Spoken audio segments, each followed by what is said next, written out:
There are several ways that people submit experiences for this show.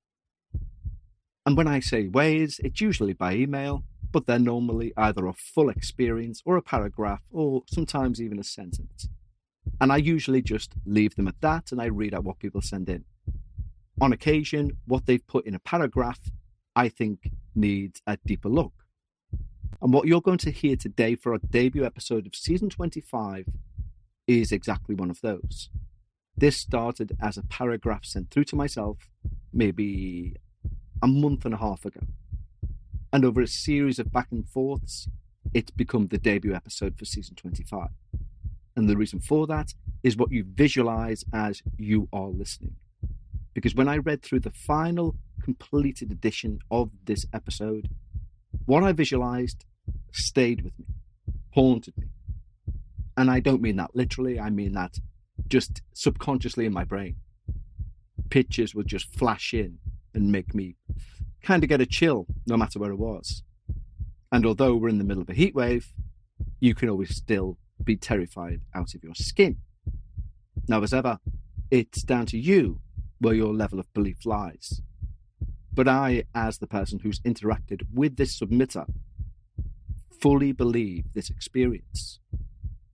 And so please, the first time in season 25 and the first time on video, lower the lights, make yourself comfortable, and of course, leave your disbelief at the door as we hear all about the holy demon.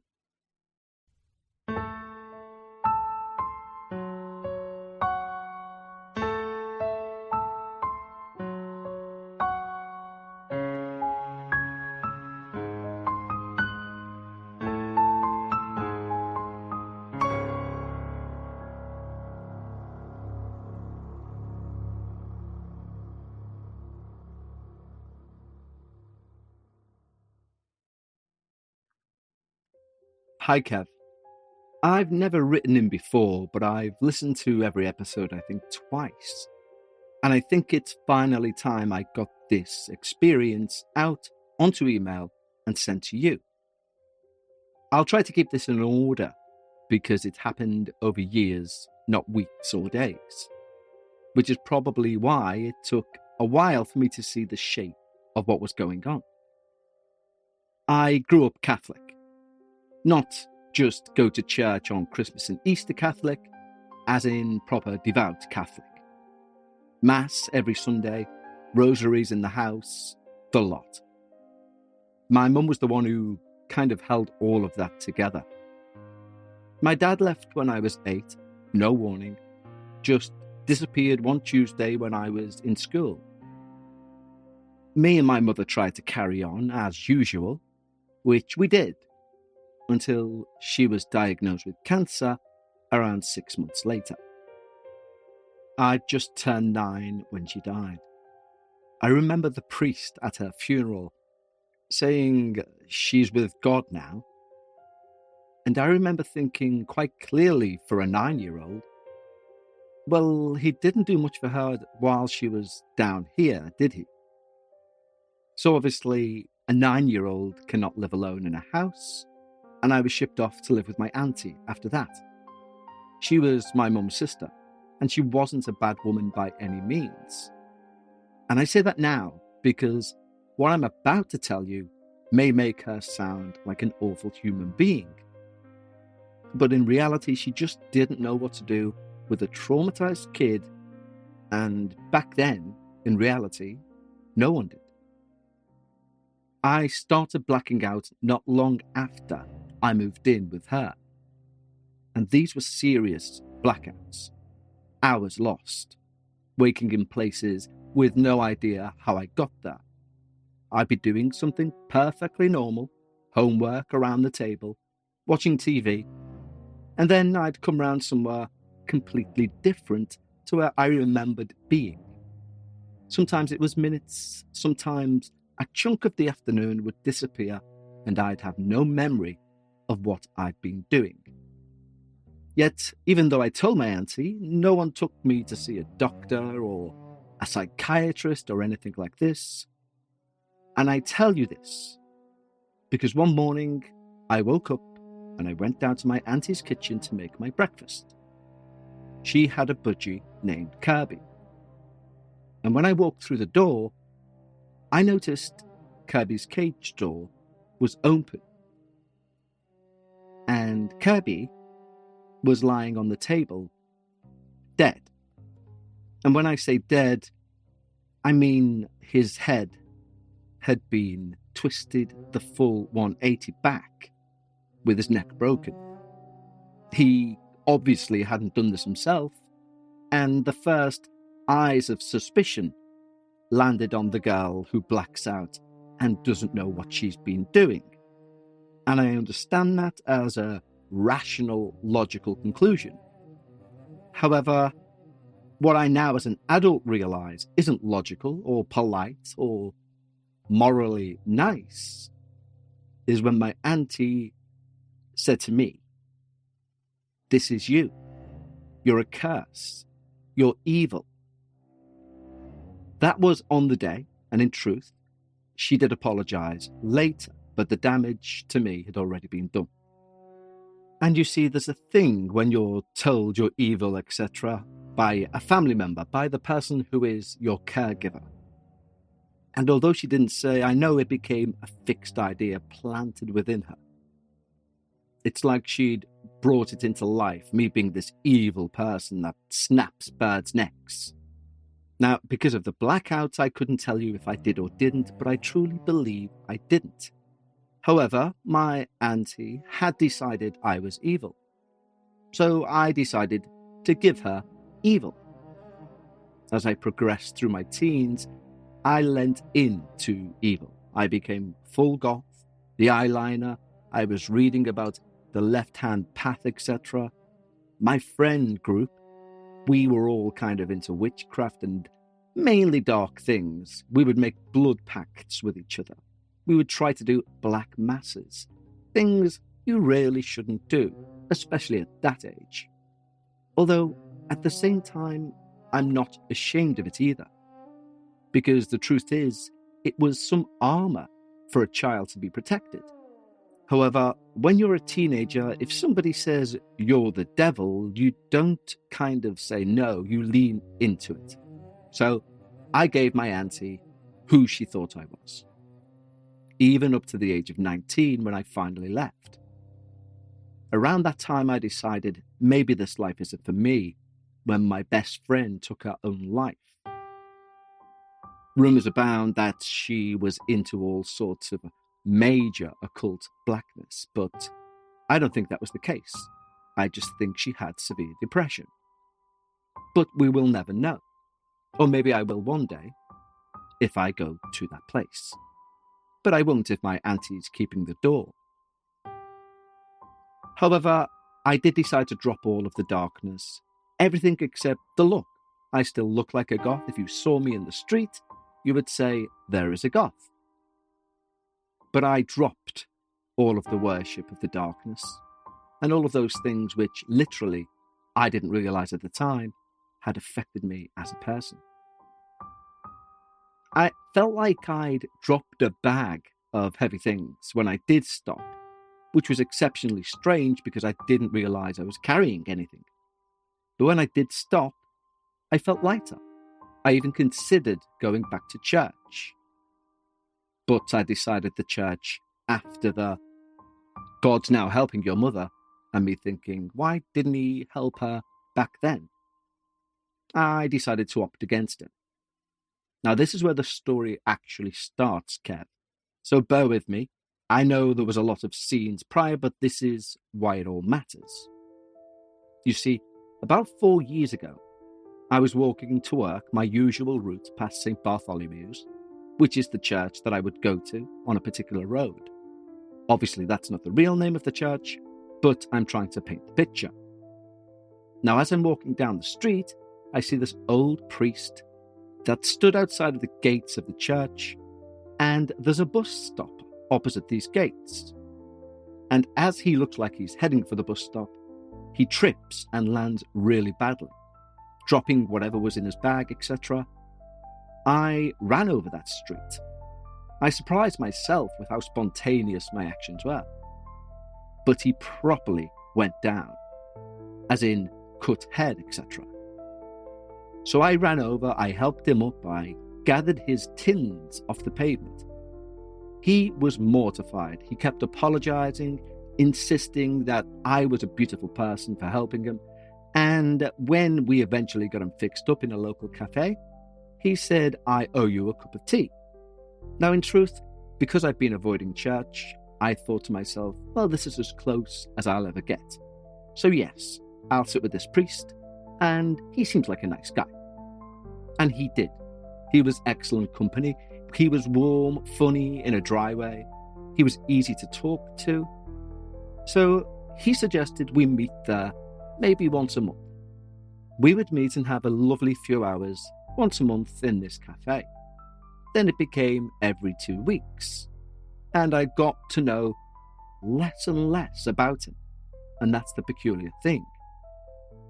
It's always interesting when you look back and realize just how easy it is to not realize something's going on when all somebody has to do is ask you about yourself.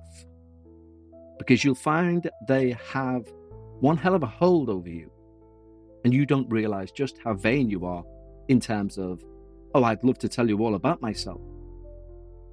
It's only in hindsight I realized I asked him maybe 3 questions. But the questions I did ask are part of the reason I'm sending this email. You see, I realized something. However, I'll get to that shortly. I told him everything. I told him all about my best friend, Chrissy, again, not a real name, my mother, my dad, Kirby's broken neck, my auntie saying I was the devil, me deciding to kind of go that way. I even told him about the group of people I hung around with, though I didn't mention the pacts. I thought, this guy's old, he probably hasn't heard sort of someone confessing to taking part in black masses, and who would want to give him that? But as I say, he had this way of saying, go on. That made you feel human. If anything, it felt like the first time any of it had been properly heard by anyone since I was a kid. All the other goth kids had reacted in their own way. They treated my past like it made them and me more interesting, as opposed to something that actually happened to a child. But he listened. It was cathartic, genuinely. But I want to be clear about that because it makes what came after harder to accept, not easier. You see, it's one thing to be frightened by a stranger. It's another when you realize the real fear has been sitting across the table from you all the time. The real fear has been the one person who made you feel heard, less alone. Because somewhere when our meetings started getting into double figures, I began noticing things at the edge of my vision when we would be sitting together. Not shapes of people, but shapes. Shapes that would move. They'd be near the counter, they'd be near the door. As I say, they didn't move like people. They'd just be there, looking solid for a second, and then they'd come apart, like smoke losing its shape. Except quicker and wronger, if that's a word. Like it hadn't been smoke at all, but something badly pretending to unravel like smoke. I told myself it was the light. Old cafes in the UK have bad lighting. They have patterned wallpaper, especially this cafe. Awful patterned wallpaper that would play tricks with your eyes. Now, it was a good while after these shapes appeared that I noticed the next thing. And once I did, I couldn't stop noticing it. You see, never once had I seen this priest, who did give me his name, but I daren't repeat it, even giving him another name. I just can't bring myself to rename him. I want to leave him nameless for a reason.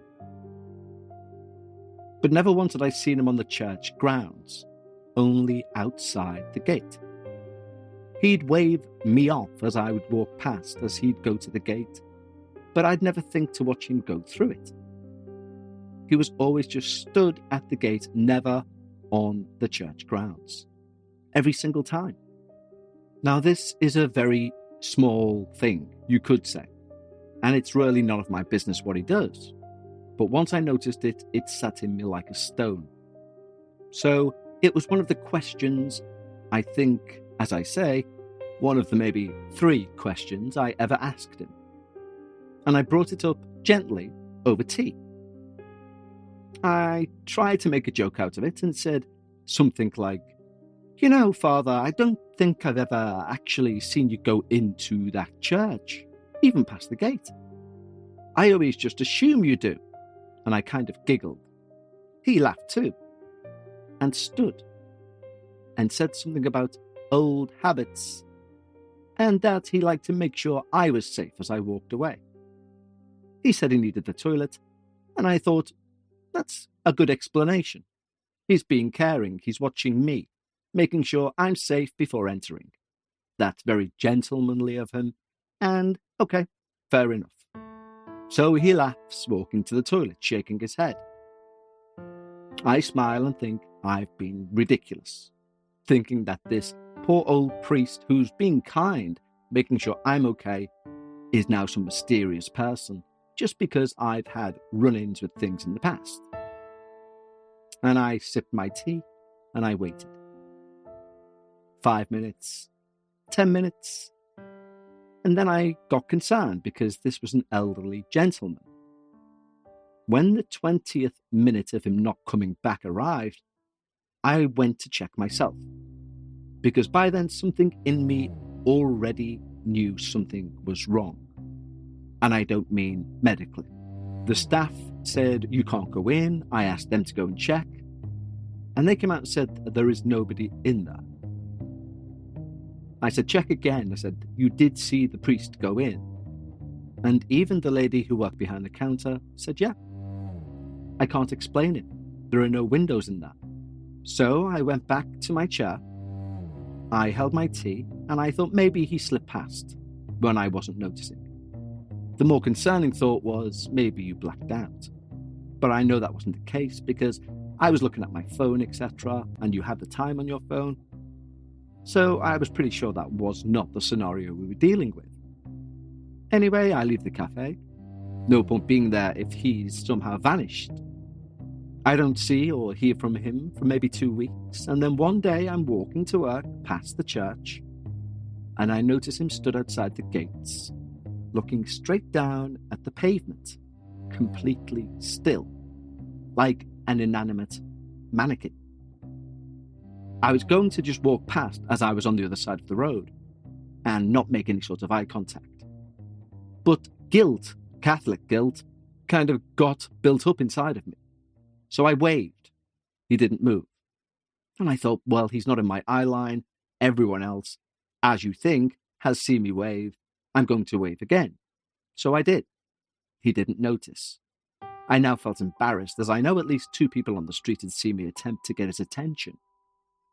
The third wave, he noticed. Thank God, I thought. At least people now know we know each other. He looked up at me and gave me the biggest smile I think I've ever seen him give since I've known him. And he waved back, perfectly normal, perfectly him. I smiled back, and I looked and smiled as I walked, very carefully, of course, as I'm looking across the road. And about a second later, his entire face changed into some kind of fury I've never seen before on a living person. This wasn't just annoyance or someone who's looking to shout at someone. This was total dark rage, venomously aimed at me. I stopped, and as I'm trying to think about why I could have upset him so, he cocked his head back and spat in my direction. Yeah, a priest. Spat right at me, even though I was luckily across the street. Even so, I think I opened my mouth wide and was just slack-jawed for a moment. Maybe 2.3 seconds later, his face dropped back into the warm smile. And he waved again, like this was some mere interruption, like none of it had happened. I sprinted to the next shop for safety. I was that terrified. And when I came out, he was gone. He wasn't there when I would walk past, but I decided I'm not going to risk it. I didn't want to see him. Who would want to see that? So I started getting a bus to work, which took much longer, and it was much more out the way than my walk, which was kind of straight, just down the road. However, thanks to this priest, I'm now getting on a bus and taking a tour of the area before getting to work each day. Something I wasn't very happy with. If you've been sitting on a business idea, Shopify makes it easy to make it happen. Everything you need to start selling is included and ready from day one. As someone who's turned a podcast into a business, I know how daunting it can seem. But with Shopify, from the moment your first customer is ready to pay, Shopify Checkout helps all of them finish their purchases. And when they come back, their details are already saved. One tap and they're done. I know how daunting it can seem to think, how am I going to get paid, etc. Shopify have that covered from day one. And because Shopify have built that structure to handle the setup, the checkout, etc., that means you have more time to focus on your ideal business, to grow your passions, to grow your business. And it gives you the tools to do it. And don't think Shopify is for people starting out. Shopify powers millions of known businesses worldwide. Household names like Mattel and Gymshark to small businesses like the one you're going to start. And starting on the same platform used by the likes of Mattel and Gymshark is not a bad way to start any business. With Shopify, nothing stands between you, your idea, and a real business. So go make it one. Start your free trial at shopify.com/darkparanormal. Start believing you can achieve your dreams. Go and start your free trial at shopify.com/darkparanormal. There's not much you can do about the money you have now. But if you want to do something about the money you could have tomorrow, Acorns wants to help. And with the Acorns Potential screen, you can find out what your money is capable of. Acorns is a smart way to give your money a chance to grow. It's easy. You can sign up in minutes and start automatically investing your spare money, even if all you have is spare change. Because Acorns grows with you. Whether you're just starting out or thinking about settling down, Acorns supports your big and small goals across every life stage. And the Acorns Potential screen shows you the power of compounding and how your money can grow over time. Plus, you can quickly adjust how much you're investing every day, every week, or month to make sure you're building toward your goals. Acorns is an all-in-one. No more finance apps cluttering up your phone. With Acorns, you can invest, save, and give your money a chance to grow in one trusted place. I've had and used many financial applications, but the specific thing about the Acorns app I love is the potential screen. Of all the apps I've used, it gives me such a clear picture of the opportunities for my cash to grow. So sign up now and Acorns will boost your new account with a $5 bonus investment. Join the over 14 million all-time customers who've already saved and invested over $22 billion with Acorns. Head to acorns.com/darkparanormal or download the Acorns app to get started. Paid non-client endorsement. Compensation provides incentive to positively promote Acorns. T2 compensation provided. Potential subject to various factors such as customers' accounts, age, and investment settings. Does not include Acorns fees. Results do not predict or represent the performance of any Acorns portfolio. Investment results will vary. Investing involves risk. Acorns Advisors LLC, an SEC registered investment advisor. View important disclosures at acorns.com/darkparanormal. This show is sponsored by BetterHelp.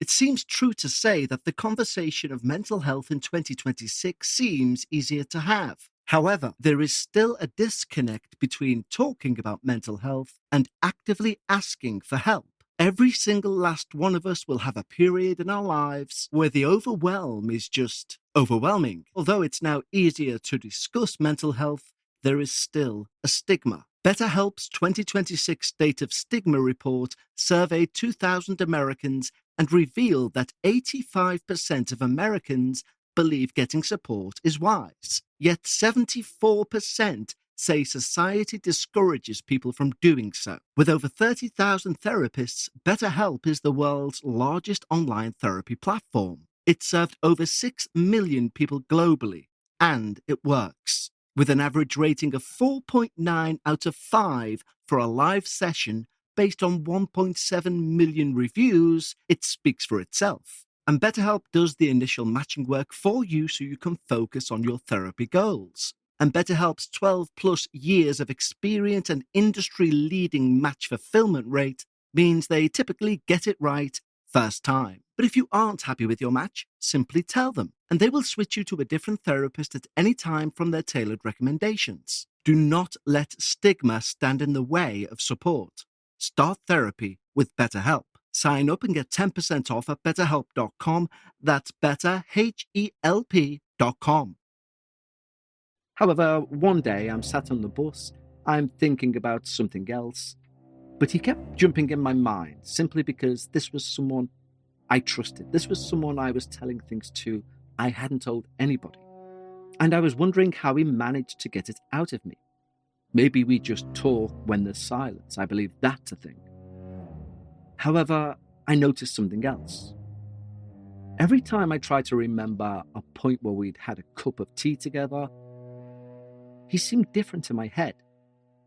As if someone was redrawing the same person slightly different every time. But close enough that you'd still know it was him. However, a slight difference that you just couldn't name or put your finger on. It really got to me, the fact that this guy in my memory couldn't hold a solid image. So one day, as I say, I'm on the bus, I'm trying to force the images and memories of him out of my head completely. I start playing with my phone, and I'm compelled to look up, and when I do, sat directly in front of me, but wearing civilian clothes, is the same face, the same neck, the same skin texture. It's him. It's the old priest. There's one jarring difference, though. His eyes. You see, one of his eyes was blue. Previously, they were both blue. But now one of his eyes was blue. The other was brown. And they didn't look like a person's eyes. They looked like two separate things that had been pushed into some face by mistake. I screamed, and I kind of fighted to get away from this man. I think I hit him accidentally in the process. And then his wife turned around and started trying to attack me. Because it turned out, this person was a real person.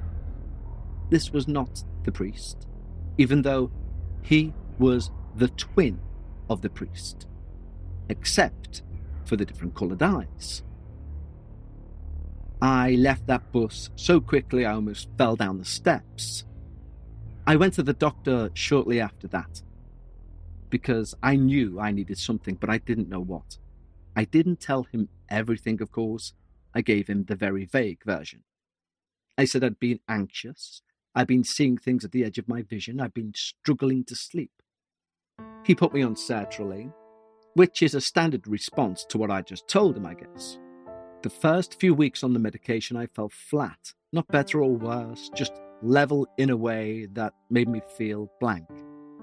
There was nothing, and nothing is a strange thing to be frightened of until you're living inside of it. I remember being stood in a shop queue on a perfectly ordinary Tuesday or Wednesday afternoon, a basket's half full. I'm thinking things over in my head, but the things I'm thinking aren't right. I know that now. But as I say, I was ambivalent. I was genuinely thinking, is my life worth anything? I could understand, wrongly of course, how people could just take their own lives.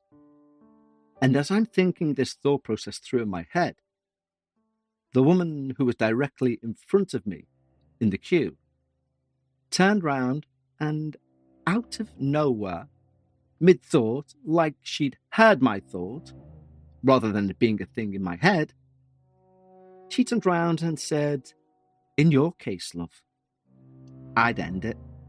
If I was you, I'd just end it. It's best for everyone." She said it in the way you would tell someone, "I'm sorry about your dog's death," or "the milk's gone off." Just information, passed along kindly. Then she smiled, she put her hand on mine, and her hand was ice cold. And I don't mean mildly cold or more cold than mine, I mean ice cold. And she turned back to join the queue. But despite my ambivalence, some rage inside me just bubbled to the surface. Probably one emotion out of all of the ones that had been subdued. And I said, "Excuse me, what did you say to me?" And I kind of touched her on the shoulder. She spun round, completely bewildered and scared, as did the entire queue in front and the girl on the till. And she said, "I haven't said anything. Sorry, love." The girl on the till backed her up, saying she didn't say a thing. The woman in front of her said, "Are you okay, love?" No, I wasn't okay. I dropped my shopping on the floor and I ran home and sat on the kitchen floor for the best part of an hour. It was the start of the worst week of my life. I began seeing shadows at the edge of every room, every door frame. They weren't just confined to that cafe anymore. They were in my own reflection. They were stood at the end of my bed at 2 a.m. They were always in the corner of my eye. They were always gone when I turned to try and get a look. But I couldn't go back to the doctor even though I was thinking, I'm losing my mind. Some part of me knew already by then this wasn't something that a tablet was ever going to fix. So, in the back of my mind, the answer came forward. And I knew this was going to be the answer. I'd been kind of putting it off in my head.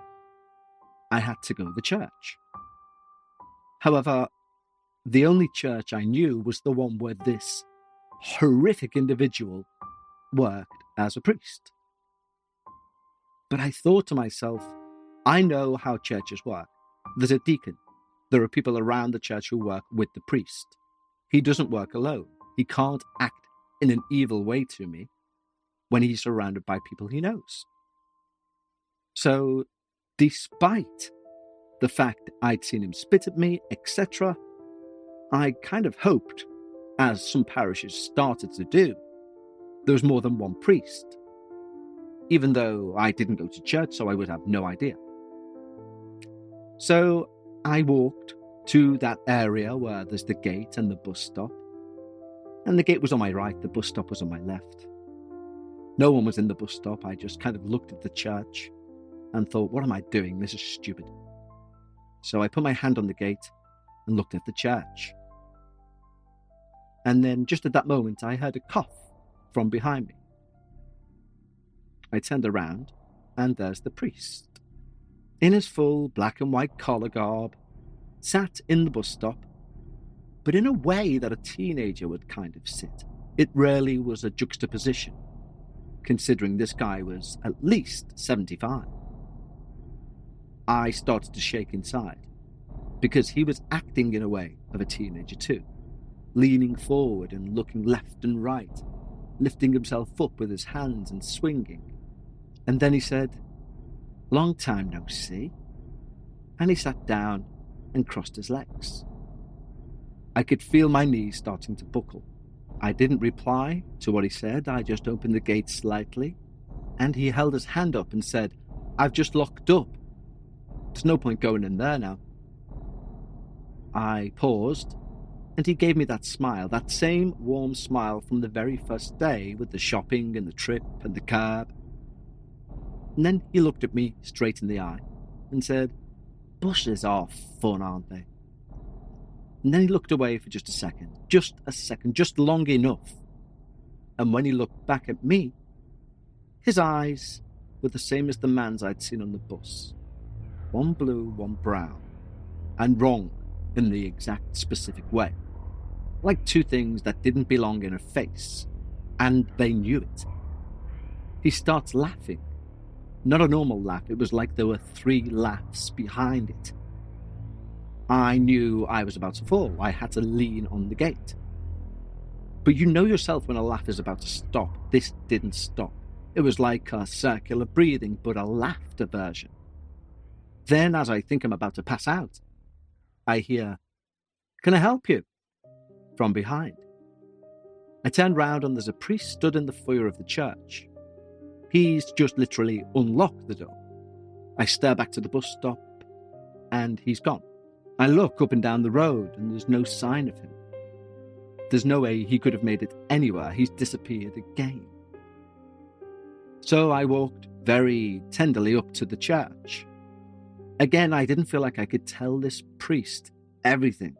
I have that in me, but strangely not with the old priest. But I did mention him in passing. I think the priest must have kind of got the gist of what I was saying based on what I was saying. Because he walked into whatever room he went into and came out with a little leather purse. He gave me a Holy Communion. That little rice circle that we used to have in Mass. I hadn't had one since I was a kid. He placed it in my mouth, on my tongue. Then he whispered some kind of prayer, which I didn't hear, nor did I want to. And he put some oil on my head, which I think was a psalm oil or prism oil or something similar. I'm not exactly sure. But I do know one thing. I'm not going to say when I left I felt light like an angel like you hear people say, or everything lifted. It didn't. I was still terrified. But I can, hand on heart, say the shadows stopped. I can't say the old priest has disappeared for good, because I simply don't put myself in a situation where I have to go past that church again. However, I'm no longer on sertraline. I'm on no medication at all. I've met a partner. We now live in the same area, but further away from the church. My life's going well, but I thought I'd share this with your listeners after our back and forths, just in case they have anything similar happen to them. And if they do, to let them know, just go to church. Lots of love, Sarah from Chester. Well, Sarah, thank you for being our debut episode for season 25. It's an experience which I now know intimately, thanks to our back and forth conversations that we've had in trying to get this information to become a full debut episode. And strangely, I felt a bit like that old priest that you mentioned, as I know how difficult it was to get certain parts of that experience out of you. But I'm so glad that you did, because as I say, once we finally had everything glued together, the image I've got of that old man is never going to leave me. Not once. It always comes up even now, as I think. So thank you for that. I joke, of course. But in all sincerity, the idea of somebody saying at the end of that email, as you did, and we kind of agreed that that was an okay sign-off, the go to church, that was your suggestion. But that stands for anyone, I believe, of any religious capacity or none. Not necessarily if you don't believe, go. If you have a belief system, go to that. Because I think belief is the thing that will get you in and out of any trouble. And your sincerity in that belief is the very thing, the very key that will either unlock absolute devastation or absolute freedom from devastation. Belief is the thing which we still don't fully understand. But that infamous saying of, if you think you can and you think you can't, you're right either way, that's a saying for a reason. It's not just a throwaway comment. And it's something that I think applies to hauntings, or should I say, attempted possessions. I think I could argue a case for that in this experience. But I think it's something that is definitely of value here to consider. But Sarah, thank you so much for your openness when we've been communicating and for giving us our debut episode of season 25. Now, season 25 is a very special season for us. It's an obvious kind of anniversary season, a quarter of a century of episodes. When we complete this season, we will have 250 episodes. Now, that's unbelievable. I never believed we'd get to that at all. And what we're actually building, when I think about it, is a catalogue of current day paranormal events of the darker kind. So, this is the first time we've done video. So if you are watching this on video and you've not seen the podcast or heard the podcast even before, you can find links to that in the notes below, etc. Or go and search The Dark Paranormal wherever you listen to podcasts and subscribe there. And you will have access to that 240 back catalogue to listen to. I should mention as well, our Patreon team are the guys who allow this to all take place. And they are truly, sincerely the most wonderful people in terms of a paranormal community, anywhere online. That's not hyperbole, believe me. I started a ghost club at age 6. I'm now 47. So you can see how long I've been into the topic. My point is, when the internet came around, yes, I can remember when that happened too. The first thing I done was try to find like-minded people about the paranormal. And without doubt, almost every group I joined let me down in some way. Not personally, I mean in how they interacted. There was always ever a need for hierarchy, fighting between moderators, all this nonsense, people claiming to be experts in the paranormal. And that's the first sign that you need to back away. When someone says, I know everything about the paranormal, you really want to wish or hope that they mean the historical events that are classed as paranormal that have taken place in the past, not, I know how demons act. If anyone says anything like that, personally, I would say, turn the other way and find somewhere else. And this Patreon group is just like that.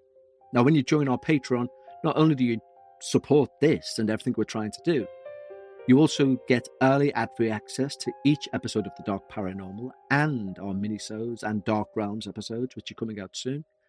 You also get, dependent on the tier, access to 2 Patreon-only episodes each and every week of the year. That's 52 times a year, so 104 episodes a year. And most shows say, once a month we're going to give you this, we're going to give you that. No, this is every week, 2 episodes just for Patrons. One is named Dark Bites, where we take a look at the shorter experiences that we receive that don't make a full episode, and we put them together for one episode. And another is called After Dark. And After Dark is a video episode where we talk, or should I say, I talk, and show our Patreons my thought process when I'm looking at an episode. So I literally press record, there's no editing, it's 30 minutes of me just talking to a camera, and sometimes there's a lot of silence as I try to work out different theories in my head. And our patrons then come back and say, either I disagree or I agree. It's just a wonderful community.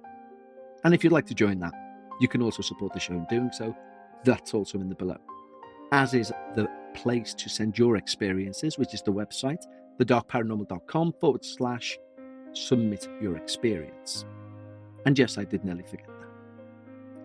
But right now, I just want to say a huge thank you to everyone for your patience, because yes, this was due out on Friday. Many issues, many demons in the machine. I'm not even sure if that's a joke. And sincerely thank you. It's been a big effort to get this out, and our team have done a sterling job. So I want to thank them too.